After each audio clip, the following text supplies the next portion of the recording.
Sige po, this will be our session number 5. And I think this is third to the last na session natin patungkol po sa pag-aasawa. So, there will be session 6 and session 7. Probably session 7 is the last part about marriage. And I'm still contemplating kung ano po yung next natin na magiging topic. Probably it's about related sa pagiging busy ng bawat isa. So, yun, titingnan natin, no? Depende sa mag-a-arise na mga situation or depende kung anong sasabihin ng manok. No? Anyway, nakaraang linggo, natutunan natin ang mga ilan sa paraan na dapat nating gawin sa paghahanap ng makadiyos na mapapangasawa. Binigyan natin ng diin doon na una sa lahat ay ang godly character, no? At paggawa ng pagkakataon para sa makabuluhang connection, no? At ang pagkakaroon ng wais na payo para po sa mga single na ating members. Now, sa linggong ito, bibigyan natin ng isa pang pagkakataon na pag-usapan yung tatlong iyon. So, mas bibigyan pa natin ng linaw yung tatlong bagay na iyon at meron tayong mga additional na mga reminders, no? Patungkol doon sa tatlong bagay na dapat nating gawin as we look for a godly spouse. Now, una, babalikan natin yung isa doon na gabay sa paghahanap ng makadiyos na mapapangasawa ay kailangan natin ng pagkakataon para sa makabuluhang connection or pakikipag-ugnayan. So there must be a church, no? Isa sa mga gawain ng iglesia, ang paghahanap ng mapapangasawa ay hindi lang gawain ng single na Christian, but ito ay gawain ng buong iglesia. So ang buong iglesia must create a chance na meaningful and helpful na magkakaroon ng communication yung dalawang tao. So, bibigyan natin yan ng linaw. Kasi po, bago mangyari ang pag-aasawa, kailangan ng mga Kristiyano ng mga pagkakataong magkakilala. Meron tayong naririnig, nasa getting to know stage pa po kami, sa mga ganung bagay. And yes, totoo yan. Kailangan ng pagkakataon na magkakilala ang dalawang magkaibang ano yan? Gender ng Tagalog? Kasarian. Ang sasabihin ko sana ano yan? Salarin. Kasarian pala. No? And dapat makabuo sila ng friendship. Di ba? At dapat mas makilala nila ang isa't isa. Dapat tumulong po ang iglesia sa paggawa noon. Dapat tumulong ang iglesia sa paglikha ng healthy environment na magkakilala ng na napapanatili ang purity, no, ng bawat isa. So, habang ang mga walang asawa ay maaari ring makatulong, no, kahit po single ka pa, wala ka pang asawa, pwede ka rin makatulong to create that kind of environment, no? Makatulong sa pamagitan ng paghikayat ng natural at makadiyos na connection sa pagitan ng mga lalaki at babae. So again, ulitin ko po, no? Ang getting to know each other stage at to build a relationship, a friendship to a co-believer na pwede mong maari mong maging mapangasawa must be created in a natural and a godly way. Dapat natural. May nakikita ko sa Facebook nung nakaraan yun. Natural, ano yan? Organic meat, ano yan? Organic, ha? Encounter. So, well, there is a wisdom from that. And ganun dapat din nangyayari sa atin. We must know each other in a natural and a godly way. No? And so, dito, mapapaalalahanan tayo, lalong-lalo na in our modern time and society, isang chat mo na lang, ando na, yung communication. No? So, aalamin natin kung paano ba ang tamang pakikipag-communicate, no? Now, upang mangyari yon, dapat ang pagkakaibigan ay hindi agad ituring na romantikong relasyon. So, whenever you communicate with someone, with a co-believer, hindi siya dapat isipin na romantic relationship yon kaagad. Hindi porket nakikipag-usap ka sa isang co-believer ay hahantong iyon sa romantic relationship. Kaya maging maingat din tayo, lalo na sa pakikipagsalamuhan natin sa mga hindi mananampalataya. Kaya nakakalungkot, lalo na sa mga kababaihan. Hindi porket may nag-chat sa inyo ng hi, hello, ay magre-reply na kayo kaagad. No? Isa yan sa mga bagay na dapat nyong bantayan. Lalo na kapag hindi mananampalataya. Bakit ka pa magre-reply? So, yung pag-reply mo doon ay merong pagpapahiwatig na nagko-compromise ka. Bakit mo pa re-replyan? Kasi gusto mo makilala? Sa ngalan na unbeliever yan at hindi mo alam, no? Kaya lalo na sa ladies. And ganun din sa guys. Hindi yung pachat-chat lang kayo kung kani-kanino. Reply-reply lang kung kahit kanino. And then ito pa, yung ating gagawing reason. Nag-chat siya eh. Di ba? Parang disrespectful naman kung hindi ko re-replyan. And that is not disrespectful. No? Ginagawa pa nating dahilan yon. Pero hindi natin namamalayan, ginagawa natin yun kasi gusto lang talaga natin. Lalo na kapag pogi at maganda. Tama? So, again, wag natin ituturing, no? Pero, again, sa atin, na mga mananampalataya, wag nating isipin na yung pakikipagkaibigan sa opposite sex ay ituturing agad nating romantic relationship. Dapat mawala yung ganong mali siya sa ating mga isipan. Di ba, ganun kasi natural eh. Nakita mo nag-usap si ano, tsaka si ano. Uy, ano, may ano ba? Parang ganon. Hindi dapat ganon. Sapagkat, maaari itong magdulot ng ano, ilangan. Di ba? At hindi malayang pakikisalamuha. Kaya ang mangyayari, underground. Based on my experience, di ba? Underground. Ibig kong sabihin sa underground, patagong komunikasyon. Kasi isipin agad ng church, uy, ano yan? Sa amin, no? In my previous church, ganun ang nakikreate. Kasi makipag-usap lang sa opposite sex, bawal nga. Gaganunin ka kaagad. Di ba? So, we must not create that kind of atmosphere. No? Kung makita man natin nag-usap si ano at saka si ano, it's okay. No? So, iwasan natin yung malisyosong pag-iisip. Dapat, magturingan ng mga mananampalataya bilang magkakapatid kay Kristo. Yun dapat ang ating tandaan. Naglilingkod, nakikibahagi sa mabuting samahan, at bumubuo ng pagkakaibigan ng may purity at maiwasan yung pressure at maiwasan din yung pagdududa. Dapat iwasan ng kultura ng iglesia ang paglalagay ng romantikong kahulugan sa bawat pakikipag-ugnayan. Dapat matanggal iyon. Mahalaga rin po ang karunungan at pagtsatsaga, lalo na para sa mga kabataan. Lalo na yung mga nasa high school. Sino mga high school dito? No? Na hindi pa handa sa mga commitment ng pag-aasawa.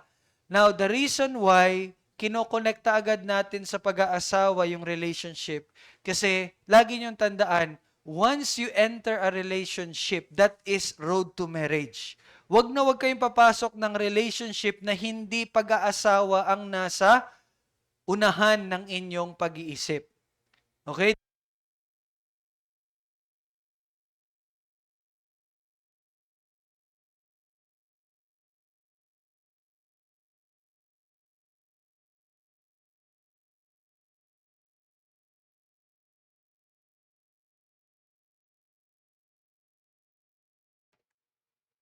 Okay? So, ang layunin ay hindi po, sa mga, lalo na sa mga high schoolers, no? Pero, ang ating goal ay hindi para magtakda tayo ng mahigpit na rule. O hindi, high school ka pa, hindi ka pwede magkato ganyan. Hindi rin ito patungkol sa edad para sa pag-aasawa. Kundi, ang ating goal ngayon is i-encourage yung pagiging handa at maturity bago pumasok sa relationship. That's why, di ba, una ko na nasabi sa inyo, once nagka-crush ka na, once nakaramdam ka na ng pakiramdam, na pakiramdam mo ay gusto mo yung isang tao, hindi yan hint na pwede ka nang pumasok sa relasyon. But hint yan na you must prepare yourself to be a husband and to be a wife and to be a father and to be a mother. Ganun dapat ang pananaw natin. No? Tandaan po, ang masyadong maagang pagpasok sa romantic relationship ay maaaring magdala sa kanila sa tukso. And hindi lang maaari, but it will surely, di ba, put you into great temptation at magpahirap sa pagpapanatili sa sexual purity ng sarili mo at nung magiging partner mo. Lalo na po kung malayo pa ang panahon bago ang pag-aasawa. Kaya ito ang dapat iwasan. That's why, sa mga bata pa, hindi natin sinasabing bawal ang pakikipagrelasyon, pero dahil malayo pa kayo sa katotohanan ng pag-aasawa, so we discourage you to enter a romantic relationship. Instead, we encourage you to prepare yourself. Ihanda mong sarili mo para sa seryoso at tamang pagkikipagrelasyon. Di ba? Para naman po sa mga estudyante sa college and mas mga nakatatandang wala pang asawa, ang mga relasyon ay kadalasang natural na nabubuo sa pamagitan ng work. Di ba? Sa workplace, di ba? Para sa mga college and even yung mga nagtatrabaho na. Sa church, sa work, sa ministry, sa iba't ibang gawain sa church, even sa school, pag-aaral, and even sa church, sa iglesia.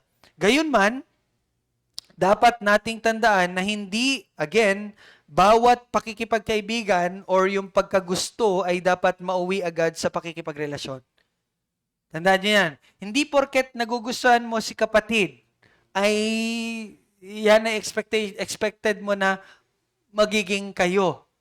No? Yan ang isa sa mga bagay natin dapat na tingnan. Kaya kung meron kang kino-consider for now, consider mo lang. Baka kasi mamaya, may makita kang bagong member. Maramdaman mo, parang ito pala mas gusto ko. So, again, hindi lahat ng pagkagusto ay dapat mauwi agad sa relasyon. Okay? So, kaya, di ba, tingnan nyo, di ba? May bagong pasok sa church, may bagong pasok sa work, may bagong pasok sa school. Uy, pugi! Uy, ang ganda. Magkakagusto ka kaagad. So you see, that's how vulnerable our feelings might change. Di ba? Nung hindi mo pa nakita yung bagong salta, si ano pang gusto mo? Tapos nang pumasok yung bagong salta, uy, pogi, yun ah. Maganda yun ah. Parang nagdadalawang isip na ako kung sino sa kanilang dalawa. So, di ba? Kaya, yun ang lagi nating ingatan at tandaan. Hindi lahat ng pagkagusto ay dapat mauwi sa relasyon. Hintay ka muna. No? Ito yung kagandahan. We have a wide range of choices. Di ba?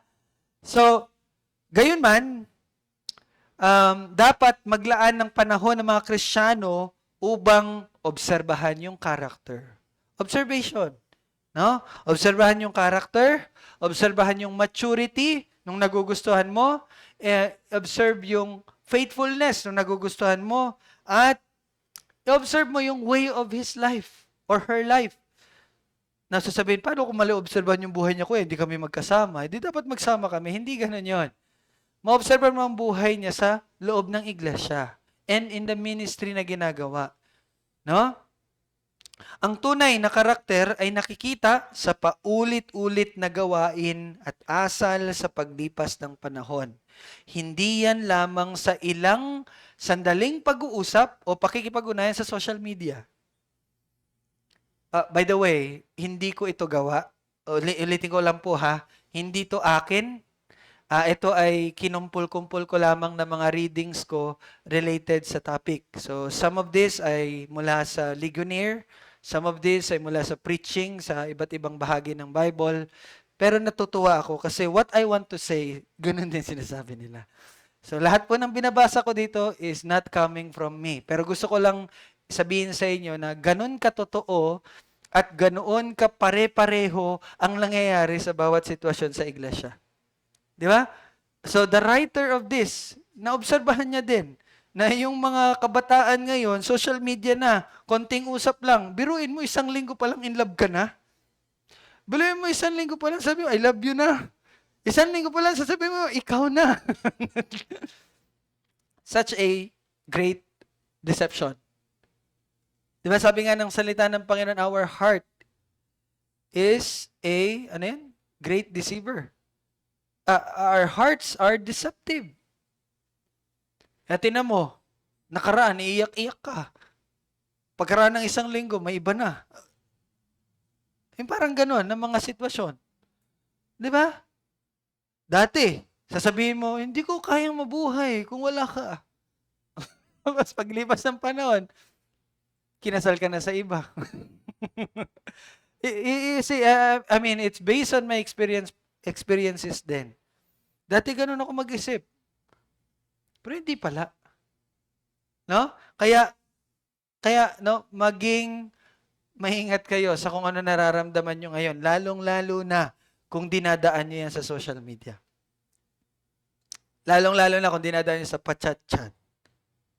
Kaya, no, yun ang isa sa mga bagay na dapat tandaan. Ngayon, habang nagkakasama ang mga mananampalataya sa iglesia at doon sa mga gawain sa mga ministeryo, maaari nilang makita na makabubuting mas kilalanin ng isa't isa ng mas personal. So, for example lang, bigyan ko kayo ng idea. For example, may nagustuhan ka, no, na church member. Naobserbahan mo yung buhay niya, he's very faithful, she's very faithful. Then, parang gusto mo siyang makilala. Mga kapatid, sasabihin ko po sa inyo, pwede nyo yung gawin ng mas personal na paraan. Paano? Pwede kayong magpunta sa cafe ng magkasama. O, dati bawal, di ba? Ngayon, we learned na pwede pala. For example, you like someone, no? And nakikita mo sa sarili mo na handa ka na din. You are growing in maturity. By the way, iano ko lang, hindi ito para sa lahat. Para lang ito sa mga nagmamature na and really sumusunod sa kalooban ng Panginoon, na alam mo sa sarili mo na you have the integrity, na wala kang mga patagong kasalanan, sumusunod ka kay Lord, nag-o-obey ka, and then you like someone, and parang nakikita mo sa sarili mo na handa ka na, pwede mo itong gawin. Paano? You can invite that woman, that sister or brother, pero parang medyo hindi sa atin yung si sister ang mag-invite. Pwede din naman. Pwede din. Pero usually, ang lalaki talaga. Pwede po. Hindi natin yon na bawal. Pwede. As long as nakikita mo sarili mong handa ka na at mature ka na. Magiging hindi lang siya maganda kung you are living in sin, di ba? Di ka nag-grow, di ka nag-aaral ng salita, tapos may nagustuhan ka, gusto mong kilalanin, yun ang medyo kailangan nating tingnan na, hindi pa pwede, hindi pa yun nararapat. Pero if you are mature, pwede go. Lilibre ko kayo. 3-in-1 cafe. Diba? Ako pa magana sa inyo. Pwede yun po. Pwede pala yun. Pwede kayo mag-usap sa cafe, no? One-on-one. No? Pwede yun. Pero, dahil yun ay maaaring magbigay ng pagkakataong mas makilala ninyo nang hindi agad nagpapahiwatig ng pakikipagrelasyon or balak na magpakasali.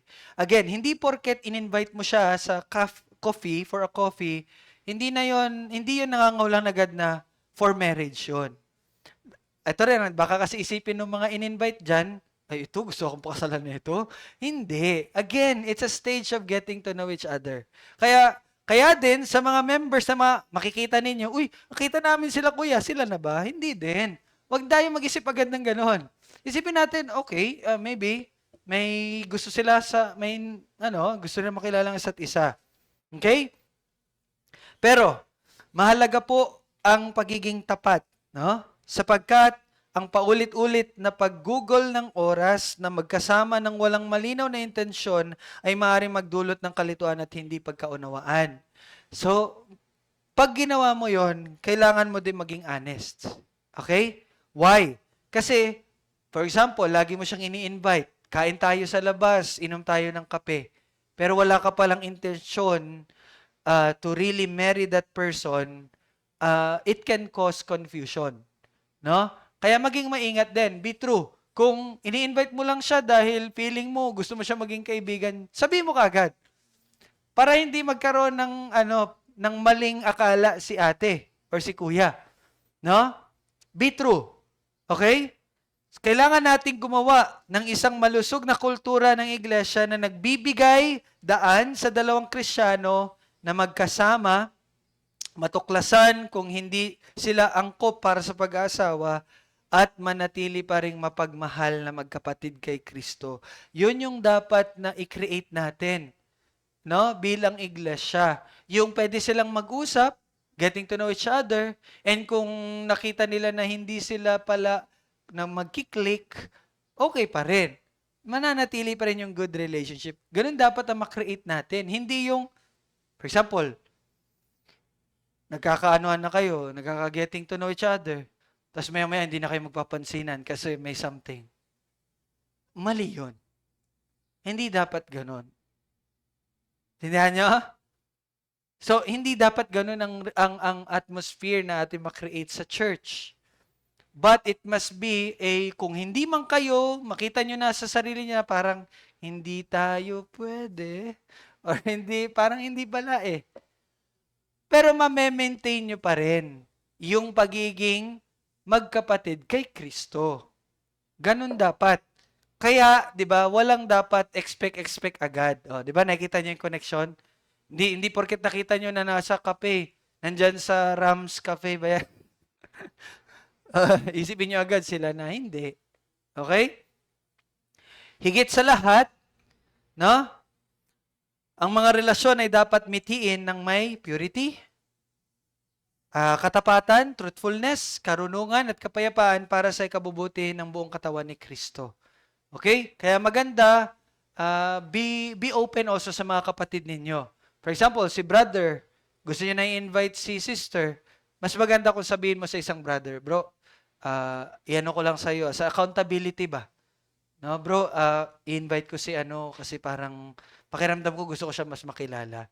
Then si sister naman, kung i-accept niya yung invitation, mas maganda magsabi ka rin kay another sister. Ay sis, in-invite ako ni baka in-invite ka rin niya. Hindi. Sis, in-invite ako ni sabihin ko lang for accountability. So, sana maging ganon. At ganon yung dapat nating ma-practice. Okay?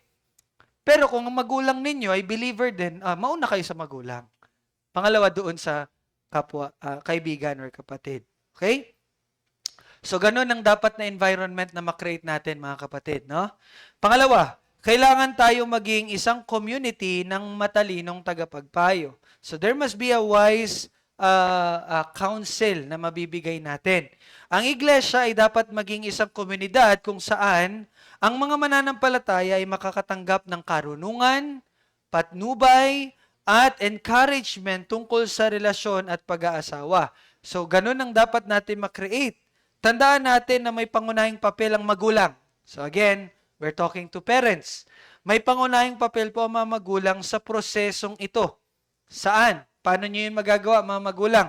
Sa pamagitan ng pagtuturo sa kanilang mga anak ng mga katotohanan ng Biblia tungkol sa pag-aasawa, mga relasyon, pagtuturo ng makadiyos na karakter, at mga katangian na dapat hanapin sa isang mapapangasawa. So, merong papel po ang mga magulang dito. No? Hindi lang yung basta-basta, anak, sinong gusto mo? Hindi ganun. Anak, alika, tuturuan kita bago ka magkagusto. Ito ang pag-aasawa, ito ang dapat mong hanapin sa isang babae o sa isang lalaki, ito ang dapat mong gampanan bilang isang sa lalaki at isang babae. Ganun dapat ka-active ang magulang doon sa paggabay sa kanilang mga anak. no? Para makapili sila ng tama. Kapag nagkaroon ng romantic na interest ang anak ninyo, dapat gamitin ninyo ang mga pagkakataong iyon upang tulungan silang mag-isip ng biblical tungkol sa attraction, tungkol sa nararamdaman nila. And about sa character at wise decision sa halip na iwasan ng ganitong mga usapan. No?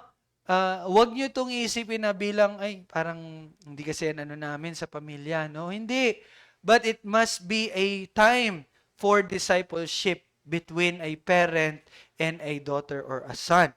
Ang layunin po ng pagiging magulang ay hindi lamang kontrolin ng mga anak, kundi linangin ang karunungan, yung makadiyos na karakter, at isang relasyon ng may pagtitiwala. Bagamat may mga pagkakataong kailangang mahigpit, no, na balaan ninyo ang inyong mga anak laban sa mapanganib na relasyon, ang pag-asa lamang sa force or yung control, lalo na sa mga pag matatanda na yung anak ninyo, madalas sumisira yan sa communication. So, dapat maging tama ang ating pagbalanse. Kung bata pa yan, yes, nandoon yung control. Pero kung yan ay may gulang na, hindi na ganon ang dapat nating gawin. Dapat ay matalinong gamitin ng mga magulang ang kanilang authority ng tapat habang bata pa. No?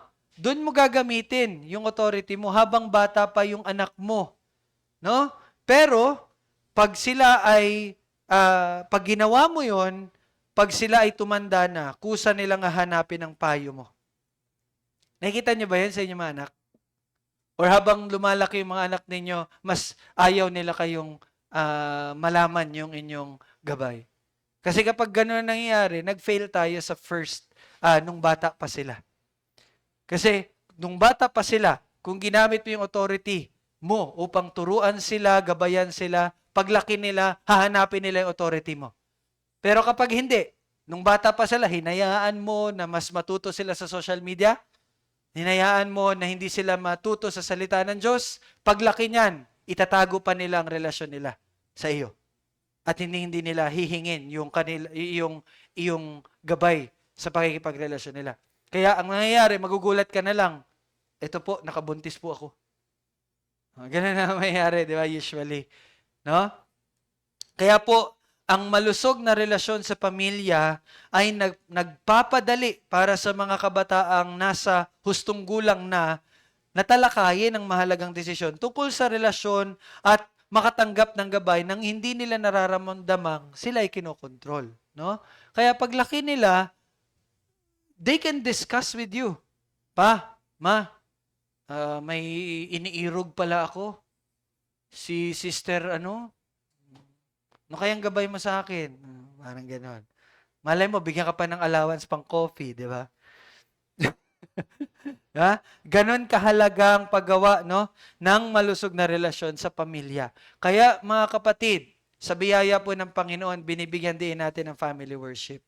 Kaya mga magulang, wag na wag po ninyo yung babaliwalain. Lalong-lalo na kung bata pa po ang inyong mga anak. Wag na wag nyo pong i-miss yung opportunity na yon. No? Kaya kami din ni Jamie, yun din ang pinagpipray namin na as we grow and as we have a baby, nawa, sa biyaya ng Panginoon, magawa namin, no, ng tapat yung pagiging magulang na habang bata ay ginagabayan yung anak sa salita at sa landas ng Panginoon. So kaya po, kapag nagiging mas seryoso ang mga relasyon ng mga anak, maaaring magbigay mga magulang ng payo, no? Magtanong ng mahalagang katanungan at kilalaning mabuti ang taong karelasyon ng kanilang anak. At dahil dito, magiging madali itong gawin. Kasabay nito, dapat kilalanin ng mga nasa otoridad, dapat kilalanin ng mga anak ang otoridad ay kailangan, mga nanay, mga parents pala, kailangan kilalanin ng mga parents ang otoridad ay kailangan gamitin ng may pag-iingat. So yung authority na meron ng parents, hindi yan basta-basta dahil may authority ka, sasabihin mo sa anak mo ganito, ganyan at dapat sumunod ka. Hindi po. Dapat may pag-iingat natin yung gamitin. Kasi habang tumatanda ang mga anak ang focus ay dapat lumipat mula sa control tungo sa pagtulong, paggabay, na magkaroon ng karunungan upang makagawa ng maka-Diyos na desisyon. Di ba? Ganun ang shift from control to guidance. How to make a godly decision. Sa makatuwid po, ang tunay na layunin ay gawing lugar ang pamilya at ganun din ang iglesia kung saan makakatagpo ang mga mananampalataya ng trust, ng support, at ng biblical na guide sa paggawa ng mahalagang desisyon patungkol sa pag-aasawa. Yun ang dapat makreate ng family at ng church. No? Kaya din dapat humingi ng payo ang mga kabatang Kristiyano. No? So kayo na mga bata pa, humingi kayo ng payo mula sa mga may gulang na mananampalataya sa labas ng inyong family. So, bagaman nandun yung guide ng family, ng parents, pero dapat pa rin, dapat din humingi kayo ng gabay din ng mga nasa labas sa family. For example, the pastors, elders, the deacons, mga mentors, mga teachers sa church, no? Maaari kayong humingi din ng gabay sa kanila. Dahil itinuturo ng kasulatan na may kaligtasan sa maraming taga-payo. At ang matalinong mga desisyon ay kadalasang nabubuo sa pamagitan ng pakikinig sa maka-Diyos na payo. No? Kaya, kailangan natin itong pakinggan. Isa pa sa dahilan ay madalas na napapansin ng mga may gulang na mananampalataya ang kalakasan, yung weakness, pati yung possible na challenges na maaaring hindi makita ng mga nakababata na mga mananampalataya. Gaya nga ng marami nating naririnig, no? Minsan, yung ibang tao ang mas nakakakita ng red flag ng isang tao kesa sa doon sa tao na gustong pumasok sa relasyon na iyon. Kaya, mahalaga po ang guide ng iba. Tandaan nyo po, ang pakikipagrelasyon, the reason why kailangan natin ng guide at pag-ask ng guide is dahil ang pakikipagrelasyon ng palihim, ng walang pananagutan, or walang payo mula sa iba ay karaniwang hindi matalino at maaring humantong sa mga problema. So if you do your relationship privately and pag ginagawa niyo yung relationship ninyo ng palihim, it will create problems. Sabi nga sa Proverbs 18:1, ang namumuhay ng nag-iisa ay nagpapasasa at hinahamak ang lahat ng may mabuting pasya. No? So, hindi dapat siya ginagawa ng palihim. And there is a warning from the Word of God laban sa pag-iisa. At ine-encourage sa mga mananampalataya na itaguyod ang kanilang mga relasyon sa loob ng suporta ng biblical na community and wise counsel at mapagmahal na accountability ng bawat mga kapatid. And lastly, sa paghahanap ng maka-Diyos na mapapangasawa, again, the priority is the godly character. Okay? Ang prioridad po ay ang godly character. Ang maka-Diyos na character ay isa sa pinakamahalagang katangian na dapat hanapin sa magiging asawa. Itinuturo ng kasulatan, lalo na sa Proverbs 31, verse 10 to 31, pwede nyo yung basahin, and it is focused sa actually, basahin ko yung some part kasi magandang mapakinggan nyo to. Proverbs 31, verse 10 to 31. Hindi ko lalahatin, ha?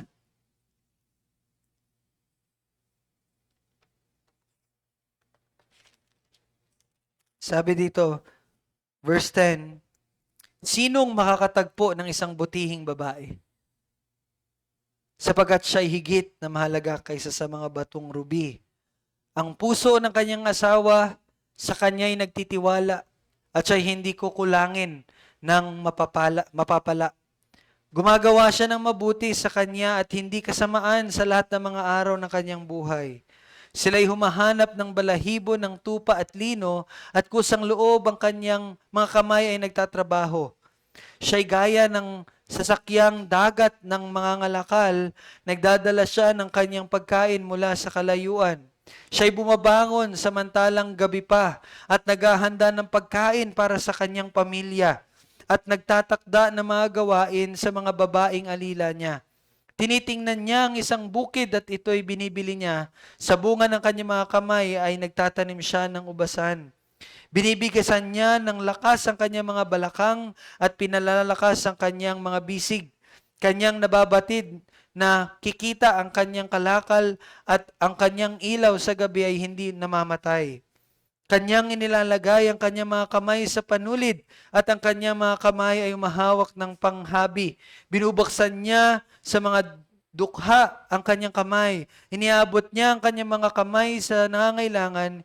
Hindi siya natatakot sa niebe para sa sambahayan niya sapagkat ang buo niyang sambahayan ay nakadamit na pula.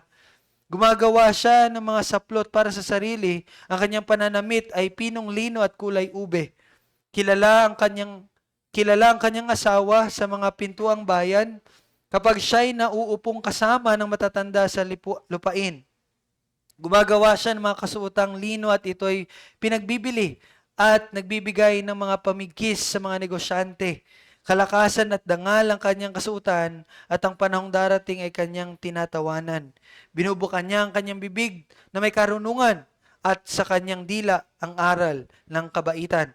Kanyang tinitingnan mabuti ang mga lakad ng kanyang sambahayan at hindi siya kumakain ng tinapay ng katamaran.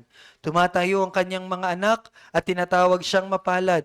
Gayon din ang kanyang asawa at kanyang pinupuri siya. Maraming anak na babae ang nakakagawa ng kabutihan, ngunit silang lahat ay iyong nahihigitan. Ang alindog ay madaya at ang ganda ay walang kabuluhan. Ganda, no?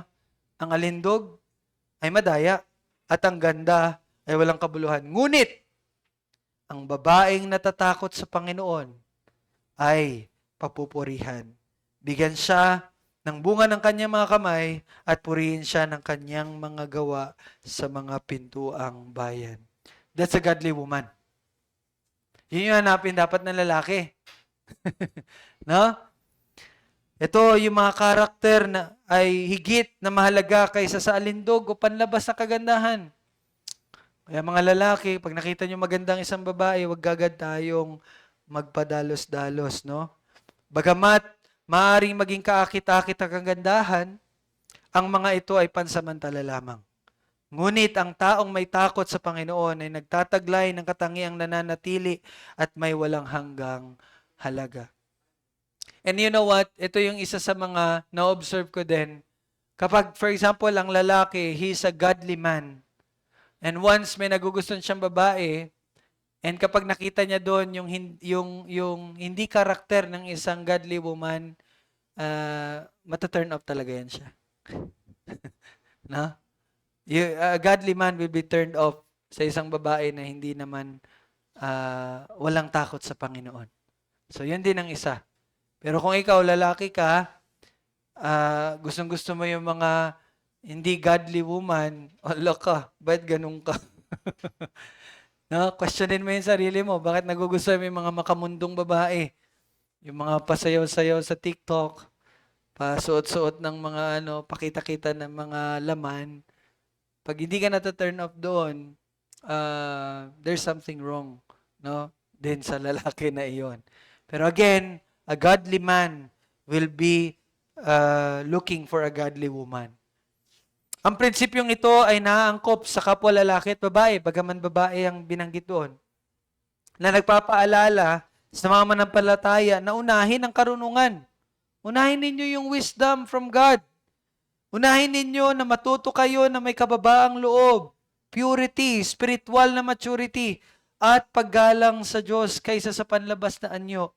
Kaya pag mas nakikita ninyong gumaganda ang isang tao, pero hindi naman gumaganda ang asal, yun, no? Isa yung bagay na irony, no? Kasabay nito, hindi tinuturo ng Biblia na walang halagang physical na attraction, no? Baka naman kasi magkamali tayo, hindi na natin bigyang halaga yung physical na attraction. Ang pagkakaroon ng attraction ay normal at mabuting bahagi ng pag-aasawa. Bagaman sinabi natin doon na ang kagandahan ay walang halaga, pero hindi yun ibig sabihin na sa pag-aasawa ay wala ng halaga ang pagiging maganda at pogi. Okay? Pero hindi ito dapat ang maging pundasyon ng relasyon. Yun lang man ang tinuturo doon. Hindi dapat yun ang foundation ng relationship kaya siya maganda at pogi siya. No? Dapat iwasan ng mga Kristiyano ang dalawang bagay. Ano yun? Ang pagbibigay ng labis na halaga sa kagandahan at alindog at ang pagpapanggap na walang kahalaga na atraksyon. Kailangan natin i-avoid yung dalawang extremes na yon. Sa halip, itinuturo ng biblical na karunungan na pahalagaan ng physical na atraksyon sa tamang paraan. Habang higit na binibigyan din ang karakter at spiritual na maturity. So, you must maintain, no, yung pagiging attractive mo naman para lang sa iyong asawa. Kaya meron ako narinig na pastor noon. Ay hindi, babae siya na Kristiyano. Sabi niya, I don't post pictures on my social media. Hindi ko pinopost yung mga selfies ko sa social media. Ano sabi niya? Bakit? Kasi it is only for my husband. That is only for one eye. That is only for one man. Kaya nakakalungkot makita yung mga kababaihan, lalo na kung mananampalataya. Nagma-my day, nagpo-post ng picture, naman kung ano-anong pa-cute-cute. Again, that is not advisable na gawin ng mga kababaihan natin. Yung pictures na yan, para yan sa asawa mo. Huwag ka na mag-post. Hindi mo kailangan maging attractive para sa ibang tao. Hindi yun, natutuwa ka. Ilang likes na yung ano ko, ilang hearts na yung ano ko, ilang reaction na yung Kaya yung ibang ginagawa, nagpo-post, hinahide kay pastor, hinahide sa mga co-believers. Doon pa lang, nakikita na natin kung kanino sila nagpapasexy at nagpapaganda. It is for the world to see. Kaya kayo, kung nagma-my day kayo, nagpo-post kayo, tapos ina-hide ninyo sa mga members ng church,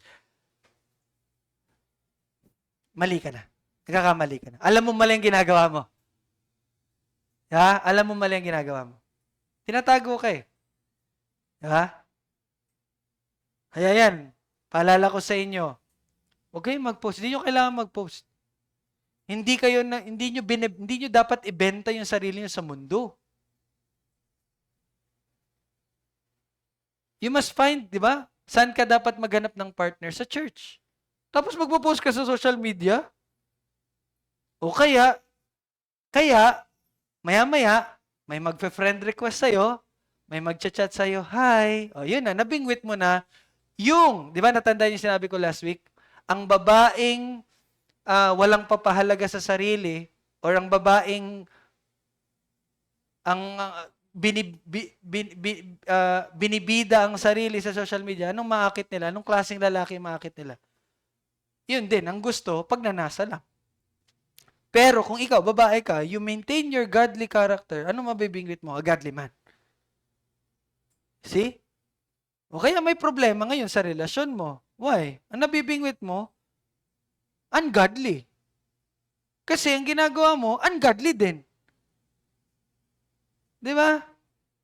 So, again, attraction is good. Maintain your beauty, maintain your handsomeness, but it must be only for your one and only. Di ba? Dapat nilang tanggihan ng hindi makatotohanang pamantayan ng kagandahan na hinuhubog ng social media. Isa yun. Isa din yun. Huwag mong hubugin yung kagandahan mo base sa social media, base sa kultura, base sa lipunan. Sabi mo, bakit nagsusuot ka pa rin na maikli? Yung kasi maganda sa society, losyang na daw kapag hindi ako nagsusuot ng ganun eh. Diba? Hindi ako makasabay sa friends ko kapag hindi ganun. Hindi dapat ganun ang batayan ng ating kagandahan. Okay? Dahil walang taong perpekto, Dapat harapin ng mga Kristiyano ang pag-aasawa ng may karunungan at makatotohanan na expectations. Huwag din naman tayong mag-expect too much, no? Okay? Maraming matatag at masayang pag-aasawa ang naitatayo sa katapatan, pagkakatugma ng ugali at makadiyos na karakter kaysa sa paghahanap ng isang perpektong pag-aasawa. Isa ito din sa mga dapat ninyong tandaan. Bagaman godly character is very important, pero wag din kayong mag-isip na merong perfect husband or perfect wife.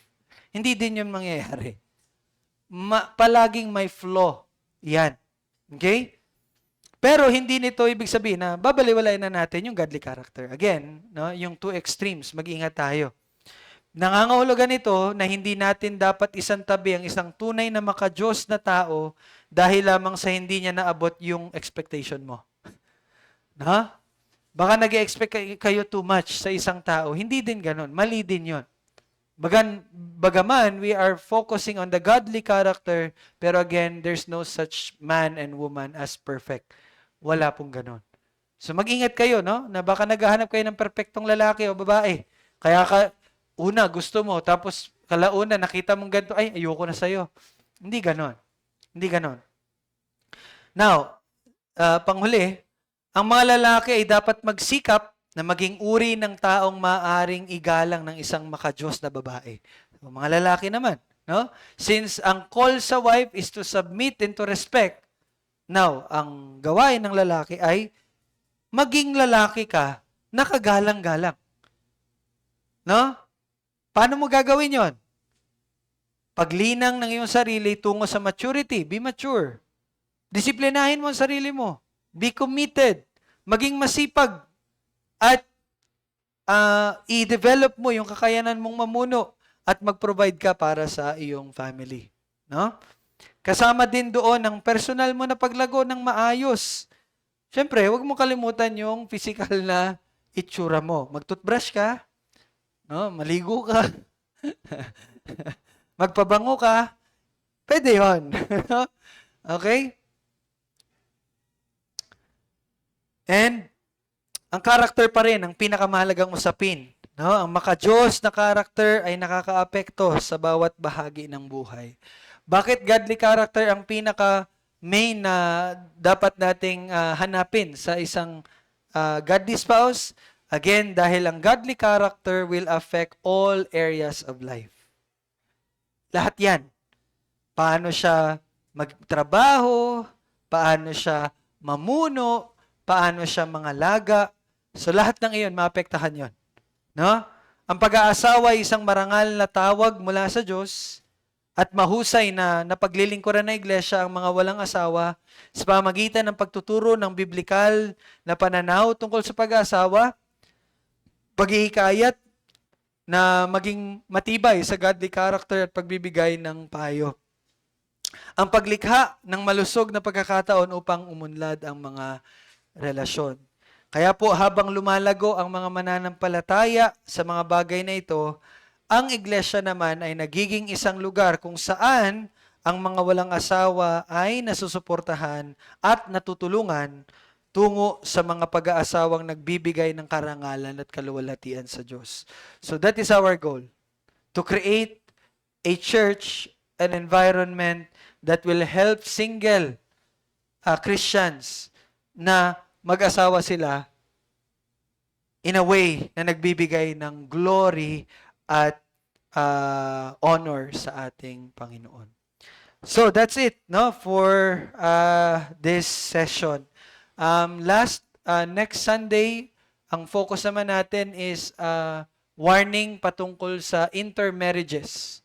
Ibig sabihin yung pag-aasawa ng hindi mananampalataya.